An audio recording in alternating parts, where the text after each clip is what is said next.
Hi, this is Zibby Owens, and you're listening to the award-winning podcast, Moms Don't Have Time to Read Books. I'm also the host of Moms Don't Have Time to Lose Weight, and I'm the editor of the anthology, which you should run out and buy, called Moms Don't Have Time to, a quarantine anthology. All proceeds of that book go to COVID-19 vaccine research. And I'm the editor-in-chief of Moms Don't Have Time to Write, a new publication on Medium, and we're accepting submissions, so please send your personal essays there. And if all that isn't enough, you can follow me on Instagram at Zibby Owens, and my website is zibbyowens.com. Okay, now back to this amazing podcast. Sarah Maslin Nir is the author of Horse Crazy, the story of a woman and a world in love with an animal.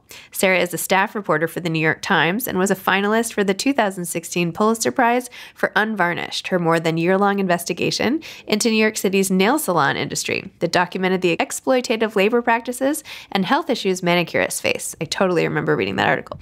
Before becoming a staff writer, Nir freelanced for 11 sections of the paper, traveling to the Alaskan wilderness in search of people who prefer to live in isolation and to post-earthquake Haiti. She began as the New York Times nightlife columnist, covering 252 parties in 18 months, and continued on to a career that has taken her from covering kidnappings by terrorists in West Africa to wildfires in California and everything in between. A born and raised Manhattanite, Sarah Nir earned a master's at the Columbia School of Journalism and graduated from Columbia University, where she studied politics and philosophy. She loves horses, which you will find out when you read this book. Welcome, Sarah. Thanks so much for coming on Moms Don't Have Time to Read Books to discuss Horse Crazy. Thank you for having me. Your first in-person. My first in-person. I'm a little nervous about it. I'm like, what do we do? Yeah, live humans interacting, sitting next to each other. Person in front of me. You can't watch me like shuffle through and hear my dog. I don't know. Anyway. Okay. As you know, I loved your book. Loved. Could not put it down. Read every word. Like just obsessed with the way you write and what you were writing about. And I just loved it. It was like so like there was a poetic quality to how you write. And the sentences were really beautiful. And yet it didn't even matter like what was happening. It was how you're writing about it. But then what was going on was also really interesting. Anyway, I didn't say that very well, but why don't you tell listeners what Horse Crazy is about and why you wrote this memoir? Sure. So it really gratifies me to hear that you liked the sort of lyricalness of the writing because I'm a reporter for the New York Times. And as a journalist, you're not exactly allowed to have a flourish with your pen, right? It's the facts, get it right, get it straight. So writing a reported nonfiction that became memoiristic enabled me to have fun with my pen and be my literary self that I've bottled up for so long. So thank you for clocking onto that. But to answer your question, I'm a reporter for the New York Times. I have been there for a decade. I actually started out as the party reporter. Yes. I did 252 parties in 18 months. And then I moved on to be a breaking news reporter and an investigative reporter. And I've actually traveled all over the world for the Times, serving briefly in West Africa and in Haiti. And everywhere I went, when I finished my article, I'd put down one notebook and I'd whip out another, just my own, and I'd go find the horses. And in finding the horses, you always find the stories behind them. And those stories are people. And I realized I'd been writing this book for years, just by dint of my own personal obsession. So Horse Crazy, I like to say, isn't a book about horses. It's a book about obsession, a reported look at what makes us obsessed. And it just so happens that my focus is these wonderful creatures. And I found people all over the world just like me. I actually pitched the story to Simon & Schuster, who published it, as a compendium, like an almanac of these animals all over the world and people who love them. And I ended it, this isn't my story. This is the story the horses have told me. And they pushed back and they said, actually, we think it is your story. And then that became the narrative through line, is my own personal journey with how horses have saved me and healed me, being the glue that holds it together. Wow. So I shouldn't have even called it a memoir because it's not exactly a memoir. Yeah, it's a journey through obsession, turning my reportorial lens and on myself, which, yikes, as a reporter, you don't ever use the word I or me in anything I write. It's forbidden. And so that was the hardest part of this book. So that's why it was structured with like a horse for each chapter. Exactly. Was that from your original proposal? Yes, exactly. There was sort of an almanac of these animals. And they were like, no. It's an almanac of you and exploring your own obsession. Wow. And I should say, I have always kept my passion for horses totally secret until the last 2 years.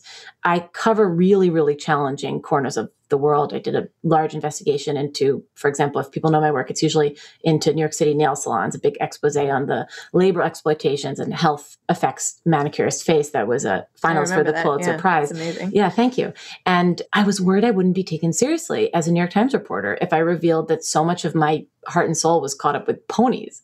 And I was speaking to a friend who's a book author, and he said, "What do you want to write about?" I said, "Well, actually horses." And he said, "Sarah, the only thing that matters is passion. Passion translates. It's a universalizable thing. And it doesn't matter the subject. That's what readers want to hear." And I think that's kind of the theme of your podcast, right? There's such variety and so many stories, but passion translates. And that inspired me to come out as a horse girl. Wow. But why were you embarrassed about it? I just thought that it was soft. And perhaps that is a little bit of the misogyny that's tied up with horse sport that I talk about in the book. Yep. That it's this thing that is a focus of women, at least in North America. It is really predominantly female, the hunter-jumper world that I'm in.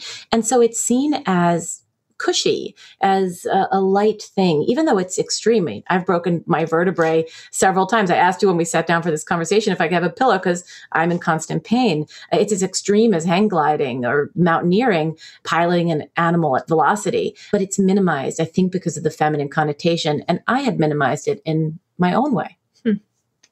Yeah, it doesn't sound feminine as you're like, bareback riding in like all these foreign countries. I can't remember, I mean, it's crazy the stuff you were doing. Yeah. The galloping scene where you're like taking off to the water. I mean, whoa, it's a lot. And all the times you fell. I mean, this is like, you're not even like riding. You're like on one of those things that come in bars, like the rodeo thing that like throws you off. Yeah, that's like you in the story. You're just like constantly. Well, and it becomes such a great objective correlative for life that falling off is part of riding. It's not a failure of riding. It is part of the journey. I say to fall off is to ride, and to get back on is to live.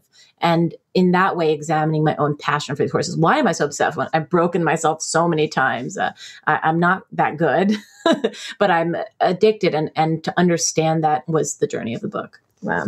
And you had this passage early on about, this is how you described the writing and sort of what it was about it. You said it was also hopelessly decadent, but we were naive to the image we cut, prancing on horseback to do our luncheon shopping in the fanciest town in America. We picked blackberries from horseback on the way home, and dismounting back at the barn, we ate hunks of bread and cheese in the shade with Amigo tearing grass beside us in silence. It was a decade before cell phones, and we don't have a single picture to document our ritual, and I'm glad for it. We were so present, I can still smell the grass, the brine of horse sweat, the sticky mint on my palm. Best of all, it was a world away from the high pressures of high school and my higher pressure parents and the whizzing, buzzing city that enveloped us and kept us far from horses most of the year. It was the only world that felt my own. So nice. Thank you. Well, I really examine in the book, why was I so committed to this world? I'm the daughter of an immigrant, a Holocaust survivor, a Jew from New York City, truly out of place in this elite, waspy world of Jackie Kennedy and, cashmere and jodhpurs. So I felt.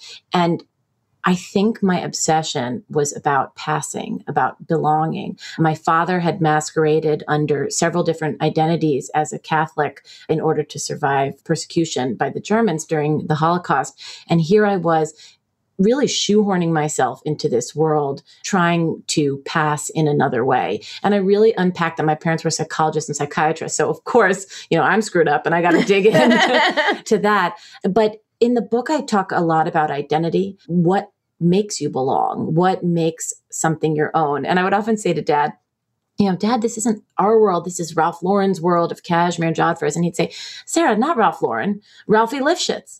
Ralph Lauren's original name is Ralph Lifshitz, and he's a Jew from New York, just like me. And that spoke to me about identity. It is what you make it and what you define of it. You can choose it and create it yourself. And if I can go on. Please. This is your show. Go for it. Well, I could talk about horses endlessly. But I ended up working for a Black Cowboy in Harlem as a teenage girl. And I didn't know that Black cowboys, 1 in 4 cowboys were Black in the American West in the pioneer era. And they have been totally erased from the American origin narrative, right? Because even though I'm not cowboy stock, somehow that's all of our origin narrative, right? It makes us wild and free. And they've been removed, that you never see them under a Stetson on the silver screen. The Marlboro man is white, white, white. And yet the West was integrated.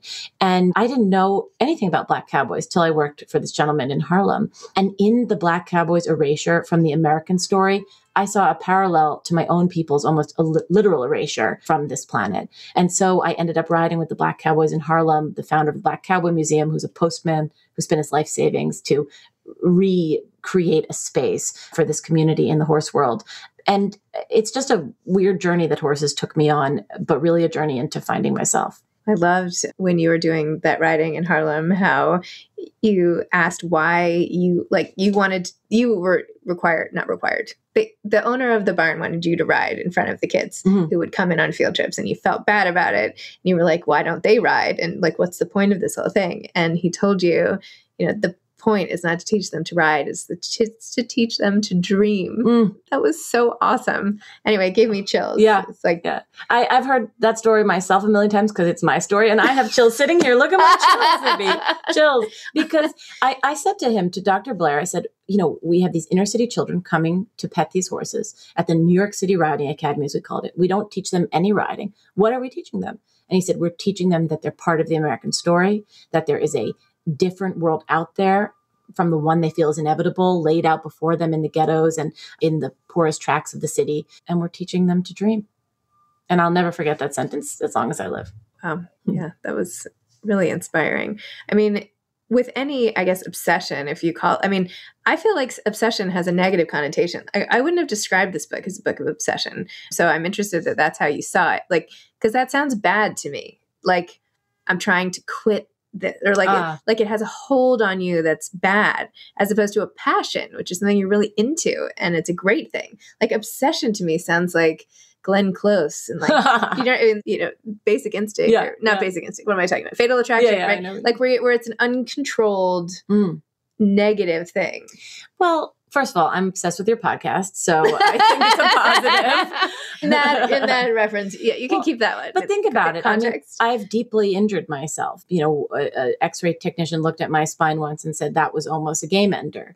So is the obsession healthy? Oftentimes I have felt unworthy when I can't achieve in this incredibly demanding sport. So maybe there is a negative side of obsession, but obsession is also a driver. Obsession with achievement, obsession with a passion can be a tremendous positive, like, flame under your tail that's true, sets you going. So maybe I don't mean obsession negatively, but I also accept the negative sides of this obsession. I'll tell you a really interesting story from the book. Is about horse crazies, which is a word of honor to me. Also, crazy can be negative, but true. I wear it with a badge of honor, who are obsessed with plastic horses.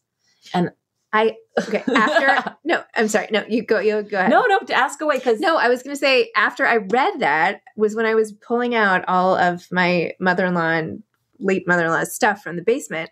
And I pulled out all of my sister-in-law Stephanie's stuff because her mom had been holding it all. Anyway, long way to say, as I was saying before, I pulled out all her horse riding ribbons because she's was a huge horseback rider. And then I pulled out a whole crate of those horses, the plastic horses. Mm-hmm. And I was like, this is exactly, it was so crazy. I was like, I just read that upstairs, put my book down, and then there it was. So. Oh, they're haunting you. They are. I know. I was like, this is like a cosmic something. So for people who don't know, they're 1 to 9 scale models of horses, hyper realistic, and they're children's playthings, which is why you found them in a box packed away. However, there is a tremendous community of adults who take them around the country and compete them. And competing is not like making dioramas with them or decorating. It's literally store-bought models against store-bought models. And then for criteria I can't understand, the best one wins. And just so you understand the scale, they have a Lollapalooza called Briarfest in Kentucky every year, where the Derby is. 30,000 people show up. 30,000 people are into this. So I came to a convention, a smaller one, a horse show, model horse show, totally skeptical, thinking, who are these wackadoos, who are doing this? In full honesty, really violating the journalistic tenets of being open and absorbing. And I left inspired by them. That here was this community of people who, unlike me, are not thinking about the world thinks about them. And they were engaged in unmitigated play. And we lose play Your show is about moms, and how often do moms wish they could just play with the same abandon of their children, and we lose it. And here were people holding on to it tightly. And I would deem them just as much horse people, even if they've never pet a real one that's not made of plastic acetate, as I am, because they see the whimsy and joy in it just as I do. Wow. Tell me a little bit more about the pain, because you have had so many injuries, as we were just discussing, but I know it's an obsession, but still. And you had one line in here too that was like, I know that I keep hurting myself, but I'm not going to stop anyway. Mm-hmm. And I felt like this was a cautionary line. Like, is there some part of you that wants someone to be like, maybe you should take it easy? Yeah. Do you know what I mean? Like, what's this about, Oh, that's so interesting. I've never been asked that. It's an excellent question. I have to think hard about it because, again, my parents being therapists, there has to be a deeper reason. Well, there is, right? The calculus of how important this is to me is apparently something I'm willing to die for. Yeah. And I feel that way about my job for the New York Times. I've gone into very dangerous terrorist kidnapping zones in Benin and West Africa. And in moments I thought, this is your workplace, and I thought, what, you are willing to die for this. I don't think you want to be reckless for it, but there's something about the importance of these two things in my life that I am willing to risk it all. And Horse Crazy is a journey into understanding what is so compelling about this. It has to be more than their big amber eyes and the way they feel when I rest my cheek on their flank. And I think there is, and I wanted to examine that in other people. There are women in this book who gallop away from shattering marriages. Mm-hmm. There is a woman, actually, the cover of the book is a rare Indian Marwari horse. You've read about it. So for people who haven't read, they're just like regular horses, except they have a delightful addition, which is curlicue ears on the top of their head. And I became totally smitten with them when I rode them in India. And I was like, I have to have a Marwari. Turns out you can't. They're banned for export by the Indian government that considers them a rare commodity and wants to protect them. But there's one lady on Martha's Vineyard who has like a dozen of them. So I called her up and I was like, how do you have a dozen of these? And she's a total, like, very decadent bitch. And she's like, come to my farm. You'll see. Come, I'll see you this weekend. All right.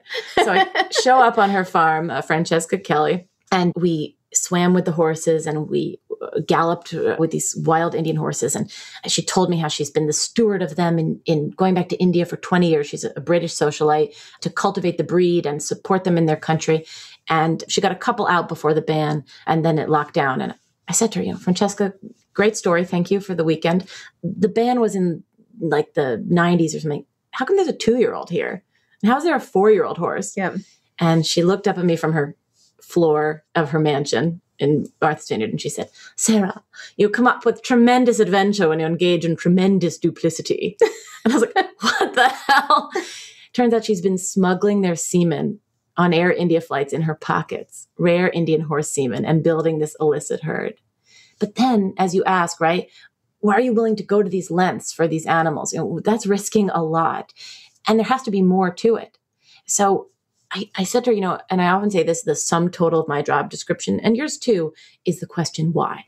That's it. If you wanted to answer a journalist, what a journalist's life is, why? And so she'd give me the what, the horses. She'd given me the how, the smuggling, but no why. Why you, Francesca Kelly? Why are you the steward of these horses for 20 years and going back after this initial safari ride that made you fall in love with them? She went on a ride with her husband. And turns out she's been going back, yes, to cultivate the horses, but to have a steamy love affair with the safari guide from that initial ride she went on 20 years ago. Their love affair has spanned both their marriages and destroyed hearts. And she said, Sarah, yes, horses are the story, but are they ever the whole story? So I feel like saying that to you. Yes, Zibby, horses, they're the story, but are they ever the whole story? But that's the horse crazy journey in the book. Wow. I love that. So on top of traveling everywhere for the New York Times and doing all of that work, you have your little notebook on the side where you took notes. But when did you write the whole book? Like, what was that process like? How long did that whole thing take you? How did you integrate it with the rest of your busy life and all of that? Really interestingly, I think I have been writing this book my whole life as a narrative alongside my own work. So when I have a particularly harrowing phone call to make to someone who's just lost a loved one in a tragedy for the Times, which I do periodically, and it's very, very challenging. I pull up a video of a horse galloping on my screen, and I just look at that while I make these really painful calls. And so that's almost an analogy for how horses and their story have always been sort of a through line in my life. And so this was quite easy to write because I've always been living that story, and much easier than the journalism I do, though it's deeply journalistic. There's a lot of reporting into how horses' saliva works. And I went flying with importing horses in the belly of a 747 with 9 Dutch warmbloods to understand the importing business and a lot of that. But horses have been a story, almost like a musical note that's been humming in the back of my head. So it just came out. All right. Awesome. Yeah, well, that's not how it works with the stuff I do for the Times. I'm slamming my head on the desk, slaving over it. But this just trotted out to be corny. But it sounds like funny. Not sorry, funny. Funny, not funny. Okay, all right. I'll give you a ha. Do you love what you do at the Times? It sounds like you love doing this. Oh, I love what I do at the Times. You love both. Yeah. Oh, I can't believe there exists a job where you can be a professional busybody. I get to ask people about their deepest, darkest things and get in people's face and be like, tell me about you. I need to know everything about you. And I'm allowed to ask. That's just so delightful. That's what I would do anyway. It's like a cocktail party on steroids. That's my life. It's really fascinating. I know. I'm almost sad that cocktail parties are going to come back because I've really enjoyed having 30 minutes to get to the innermost secrets of everybody I talk to. Yeah. I don't think I'm going to be able to do it. I'm going to be every conversation will be like an interview. Yeah. I don't have shallow conversations, which is, it could be, draining, but it's also to be able to do that for a profession. A lovely man who passed away, who worked at the Times, Charlie De La Fuente, at his retirement party, 29 years, he said, I wanted to say this for 29 years, so I'm going to say it now. I can't believe you've been paying me for 29 years for what I would have done for free. Oh, yeah. And that's how I feel about working at the Times. That's amazing. Don't tell them. They can keep paying me. Okay. Don't listen. Log off. So what next for you in life? You have this amazing book out. You're busy as a reporter or journalist or whatever you want to call it.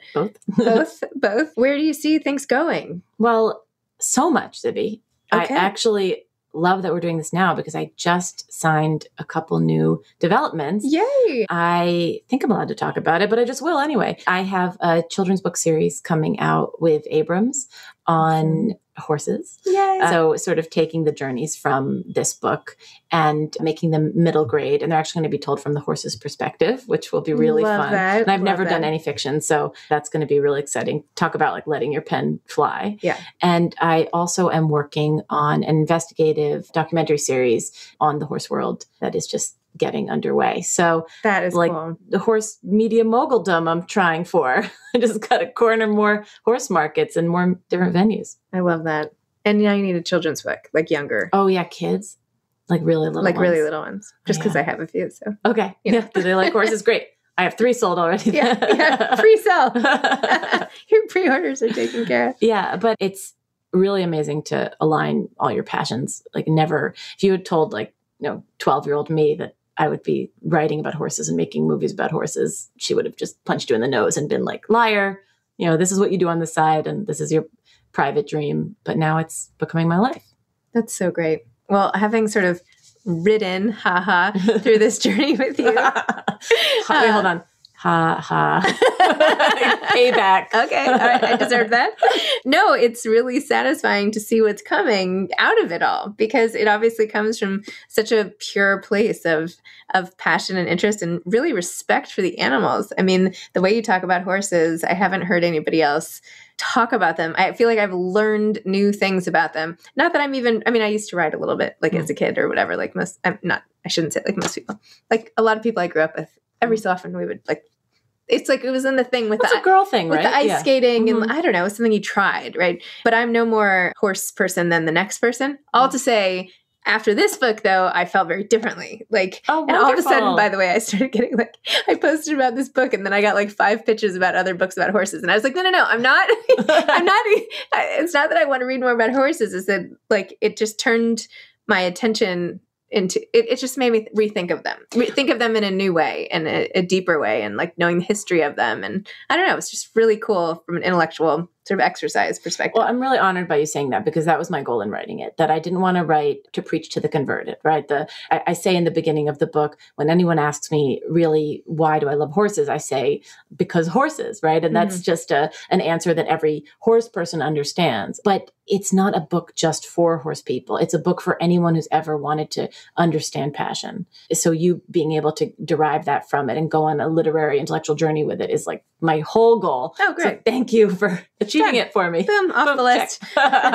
There was so much, though, also about your dad and about your mom, too, but really the relationship between you and your dad and, you know, his like inherited trauma and Judaism. And I mean, there was so much. And like the way that everything came full circle at the end with the hunt. I mean, oh my gosh. Oh, wow. You just tied it up with like such a nice bow. And I always joke that people who are going to get this book and be like, why is there so much Hitler in this book about horses?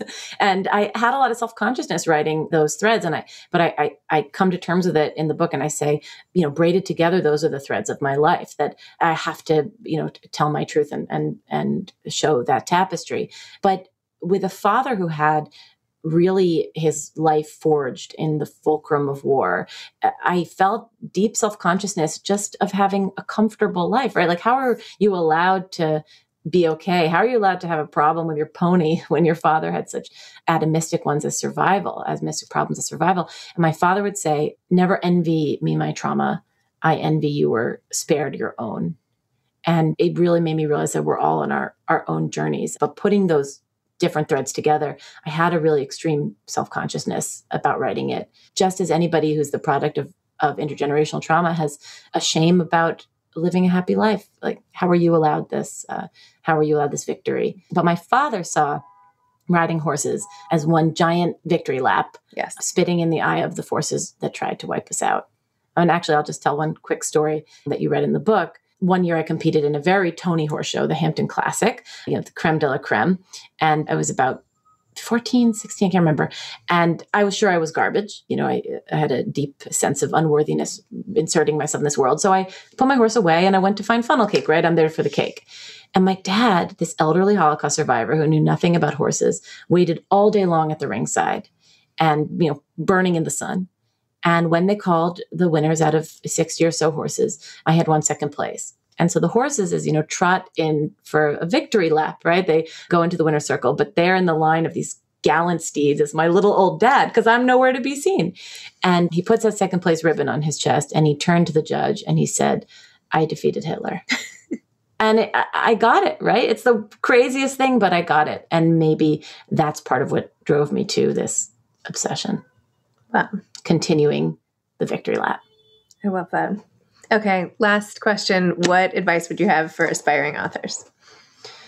For aspiring authors, write.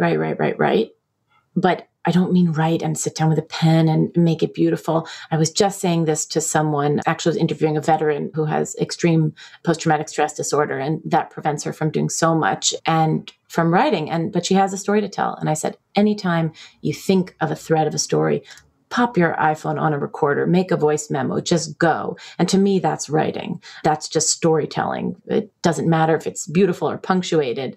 Just start getting your story out, even if it's just to your little recording device. And that's the first step. So many times we stop ourselves before that with, I'm not good enough. It could never be me. It's someone else. My dad had a motto. I will leave your listeners with this. It was, let them say no first before I tell myself no. And I just love that. And it's guided my entire life. Let them say no first. Don't do the work for them. Try and let them say no first. And chances are they'll say yes. Love it. Wow.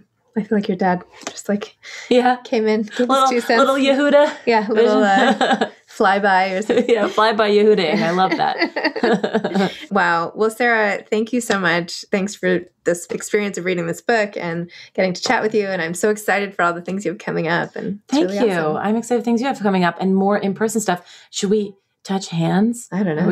Look, real person.